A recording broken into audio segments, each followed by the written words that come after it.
Welcome to iTTV for Form 5 Physics. The title of this lesson, Diffraction of Waves.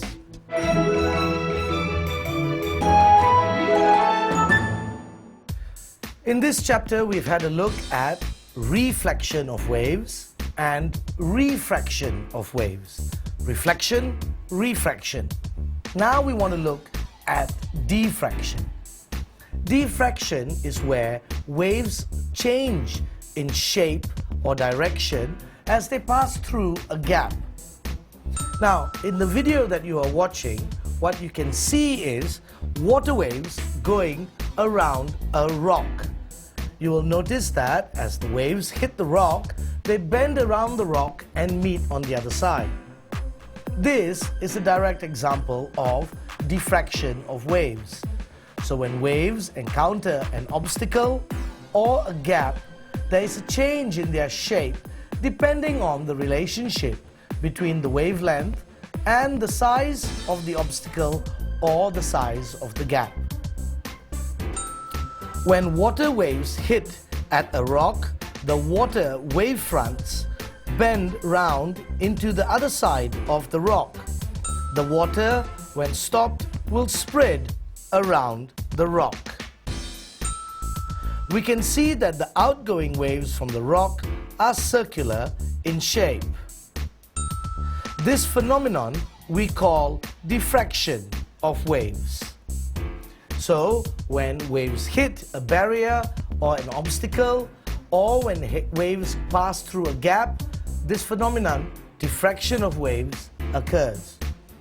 The key relationship in diffraction of waves is the relationship between the wavelength and the size of the obstacle or gap. Let's go up to the board and look at this relationship now, and then we can keep going back to it as we go through the lesson. So the main relationship we have is this. If the wavelength is bigger, greater than the size of gap or obstacle, then the change in the shape of the wave is more obvious. The wave becomes more circular. So what happens is the wave shape is more circular, okay, and the change is much more obvious. If, on the other hand, lambda is smaller than the gap or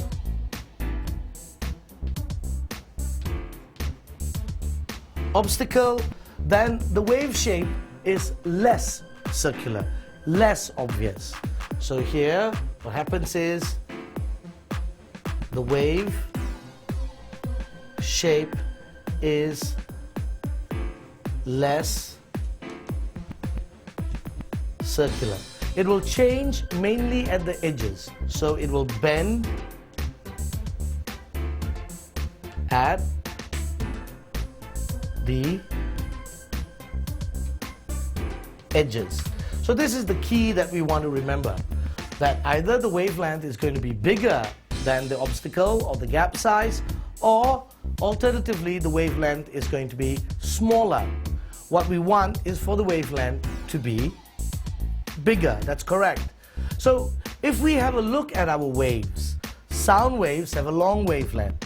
So we tend to be able to get diffraction of sound waves quite easily.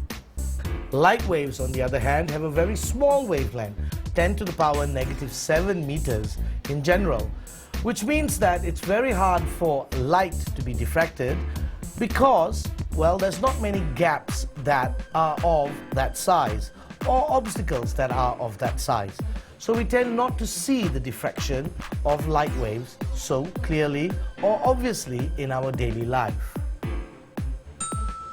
Demonstration number 1. Diffraction can be demonstrated by straight water waves and an obstacle in a ripple tank.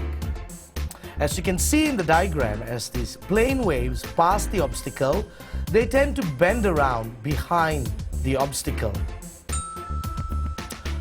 Observing the path of water waves as they encounter the obstacles. In the ripple tank, the waves are seen to pass around the barrier into the regions behind it. Subsequently, the water behind the barrier is disturbed. The amount of diffraction, the sharpness of the bending, increases with increasing wavelength. Once again, if your wavelength is greater than the obstacle size, then the wave shape is more circular, which means it will bend even more behind the barrier. In fact, when the wavelength of the waves is smaller than the obstacle, no noticeable diffraction occurs. So remember, that is our second statement. If the wavelength was smaller than the obstacle, we get a shape change that is less circular. Or in the case of what we've just said, it is almost not noticeable, this change that's occurring. Exercise. What is the relationship between speed of propagation and depth of water in the ripple tank? Now, this is a bit of a revision. You need to know this because they commonly ask questions about changes in frequency, wavelength, speed and amplitude with relation to our diffraction. So how does your speed change with depth? Have you written down an answer? Let's have a look at it. When depth is increased, the speed of the waves will be higher. Diffraction and amplitude. The amplitude of a diffracted wave is smaller. The water will be calmer. This idea is used when constructing marinas or ports. So, when you're commonly faced with a diffraction question, they will ask you what changes. Let's go up to the board and make sure we are clear about this. So, what changes when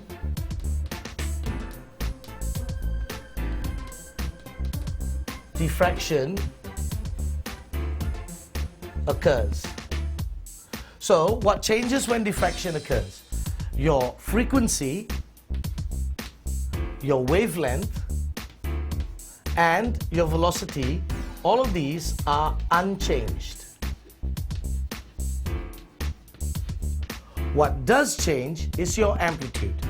Your amplitude becomes less. So the amplitude of the wave before diffraction is greater than the amplitude of the wave after diffraction, which means some energy is being lost, which means that in the water system, the water will become calmer because of this decrease in amplitude. Demonstration number 2. Using a ripple tank, water waves passing through a wide gap. As you can see in the demonstration, as the water waves pass through this large gap, they only bend slightly at the edges. The middle section of the plane wave is virtually unchanged.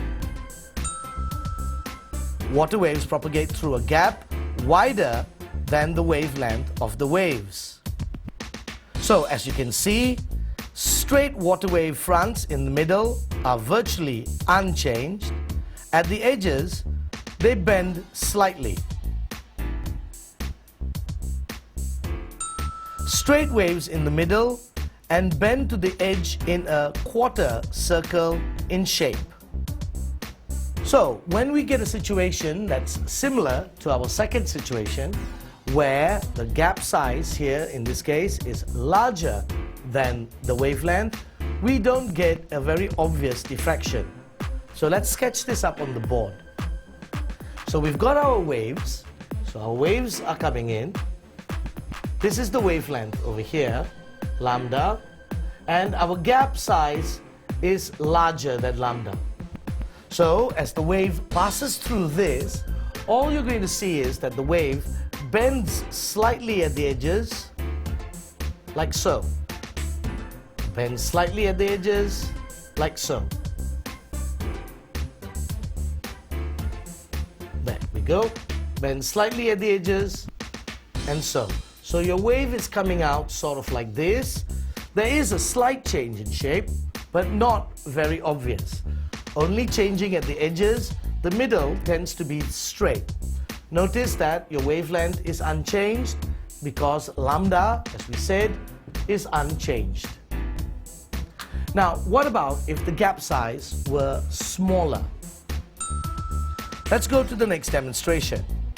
Here, what we're doing is we're putting plane waves through a smaller or narrower gap. Using a ripple tank, water waves passing through a narrow gap. Water waves propagate through a narrow gap less than the wavelength of the waves. What we see is straight water wave fronts become circular in shape in the middle. At the edges, once again they bend around the edge.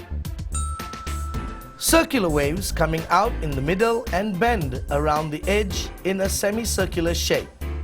So if lambda is bigger, which is this situation here, lambda is greater than the gap size, the wave shape is more circular, more obvious. So let's have a sketch of this. So in this situation, which is our next situation, once again, we've got, let's just draw a line here. So we've got our waves approaching and our gap size, as you can see, the gap is much smaller than the wavelength. So what occurs is, as the wave passes through here, we'll get a pretty much circular wave coming out. So here, you'll notice that you've got a very different shape. So here, it becomes more circular. Why? Lambda is greater than the gap. Here, less obvious because lambda is smaller than the gap size. So it's very important that you remember the key relationship here, which is the relationship between the wavelength and the size of the gap or the obstacle. Let's try an exercise. Water waves propagate through a gap wider than the wavelength of the waves. What is the difference between the wavelengths of the incoming wave and the diffracted wave? So here we are asking you about the change in wavelength. Remember what we said earlier.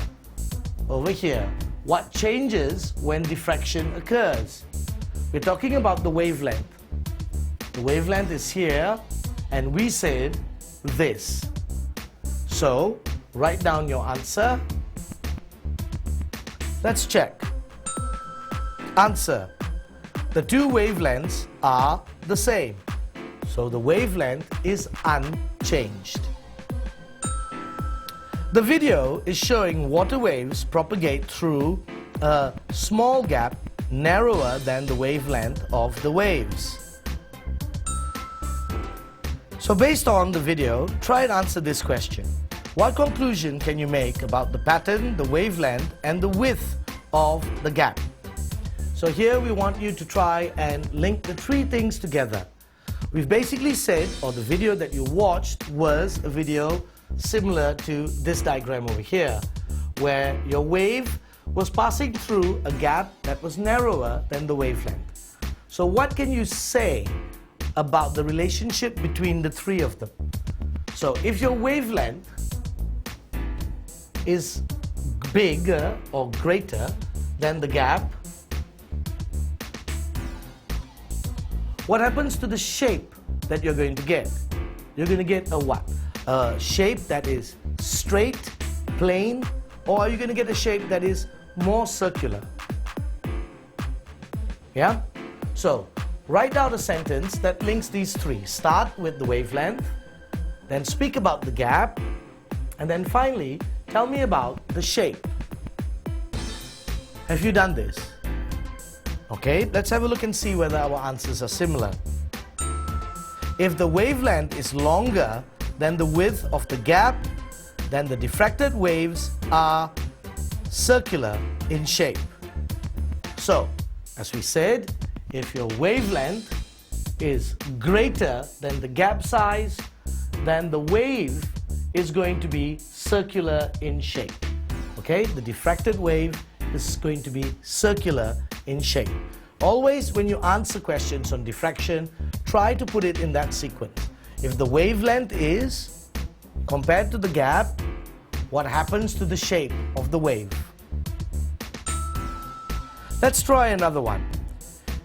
Video A, water waves propagate through a small gap narrower than the wavelength of the waves. In video B, the water waves propagate through a gap that is wider than the wavelength of the waves. So, what conclusion can you make by observation of the two videos? So, you looked at the two videos. You noticed that one was going through a gap that was narrower than the wavelength and the other one longer than the wavelength. So, you need to compare the two by observation. Now, in terms of observation, tell them what you're going to see. Tell them about the shape that you see coming out. Keep it simple. What is the shape of the wave diffracted in the first video with the narrower gap, and then compare it to the shape of the wave diffracted in the second video where the gap was wider and larger than the wavelength.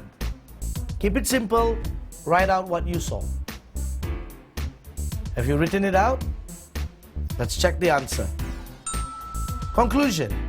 If the width is longer than the wavelength, the diffracted waves are straight waves and the sides near the edges of the obstacles bend to the side. If the width is smaller than the wavelength, the diffracted waves are more circular in shape. The change in shape is more obvious. So the key things. Once again, we use the simple idea that we have up here. Okay? Tell them about how the wavelength and the gap are related and how the shape is affected. If the wavelength is greater than the gap size, then the wave is more circular in shape. If the wavelength is smaller than the gap size, then the waves are straight in the middle and slightly bent around the corners. Keep it simple. Always follow the same procedure. Talk about the wavelength and the gap, and then the shape. Diffraction of sound in nature. Sound diffracting around corners of adjacent rooms. Owls able to communicate across long distances in the forest to catch its prey. Let's have a look at the first one, which is the diffraction of sound from one room to the next or around a corner. Understand that sound waves have a long wavelength. Now, if you have a long wavelength, this means that the chances are your wavelength will be bigger than your gap size, which means your sound is going to become more circular and spread out. So it's going to spread around a corner. We notice sound diffracted around corners, allowing us to hear others who are speaking to us from adjacent rooms. Wavelength of sound is greater than the gap size. The waves bend around the corner. So remember this, sound waves will tend to bend around the corner because they have a longer wavelength. Always go back to the key. If your sound is bending around the corner more, it means there's more diffraction. It's more circular. If it's more circular, it must mean that the obstacle or the gap size must be smaller than the wavelength. Owls, for instance, are able to communicate across long distances due to the fact that their long wavelength hoots are able to diffract around forest trees and carry farther than the short wavelength tweets of songbirds. So, because owls have a hoot that has a long wavelength, it will become more circular. It will spread out more and be able to diffract around obstacles more easily. So this is one of the reasons owls are able to communicate over longer distances compared to other birds that have a shorter wavelength sound. Summary. Diffraction of waves is the bending of waves around the corner of obstacles. There is no change in terms of wavelength, frequency and speed during diffraction. Remember, the only thing that changes is our amplitude, which becomes less. Only the direction of propagation and shape of waves are changed. Remember your key here when you're answering questions. Always go back to the simple relationship between wavelength, the gap or the obstacle size, and then finally the shape of the wave. If your wavelength is greater than the gap or the obstacle, then you have a more obvious diffraction. If your wavelength is smaller, then you have a less obvious diffraction. That's all the time we have for this lesson on diffraction. Thank you for watching iTTV.